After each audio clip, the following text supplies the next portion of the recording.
ఉమ్మడి ఆదిలాబాద్ జిల్లాలో ఏఐసీసీ అమలు కమిటీ చైర్మన్ ఏలేటి మహేశ్వర్ రెడ్డి చేపట్టిన కాంగ్రెస్ పోరు యాత్ర విజయవంతంగా సాగుతుంది. నిర్మల్ జిల్లా బాసర్లో ఆయన ప్రత్యేక పూజలు చేసి బైన్సా నుండి యాత్ర ప్రారంభించారు. కాంగ్రెస్ సీనియర్లు బట్టి ఉత్తమ్ కుమార్ రెడ్డి, దామోదర్ రాజనరసింహ ఈ యాత్రలో పాల్గొన్నారు. బైన్సాలో కార్నర్ మీటింగ్ లో మహేశ్వర్ రెడ్డి ఉత్తమ్ మాట్లాడుతూ రాష్ట్రంలో కుటుంబ పాలన కొనసాగుతుందని మండిపడ్డారు. రైతులను ఎన్నో ఇబ్బందులకు గురిచేస్తున్న సీఎం కేసీఆర్ రోజులు దగ్గర పడ్డాయని ఉత్తమన్నారు. కాంగ్రెస్ అధికారంలోకి వస్తేనే రైతుల సమస్యలు పరిష్కారం అవుతాయని మహేశ్వర్ రెడ్డి తెలిపారు. ఇక ఈ యాత్రలో ఆదిలాబాద్, నిర్మల్ జిల్లాలో కాంగ్రెస్ అధ్యక్షులు, ఉమ్మడి ఆదిలాబాద్ జిల్లా వ్యాప్తంగా నాయకులు, కార్యకర్తలు పాల్గొన్నారు.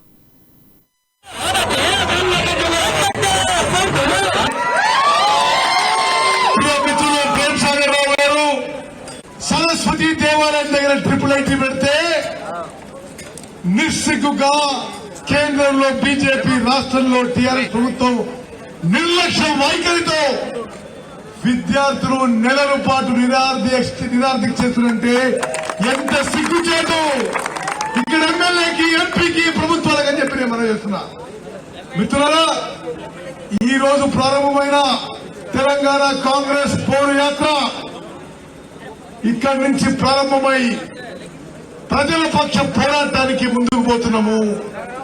రాహుల్ గాంధీ గారి భారత్ జోడో యాత్ర కన్యాకుమారి నుంచి కాశ్మీర్ వరకు దిగ్విజయంగా కొనసాగి దాని ఫాలో అప్ గా హాత్ సే హాత్ జోడో అభియాన్ కార్యక్రమం భాగంగా ఈ పోరు యాత్ర నిర్వహించబడుతుంది. రాహుల్ గాంధీ సందేశాన్ని ఊరూరా తీసుకుపోవడానికి, బీజేపీ, టీఆర్ఎస్ ప్రభుత్వ వైఫల్యాలు వెంటగట్టడానికి రాబోయే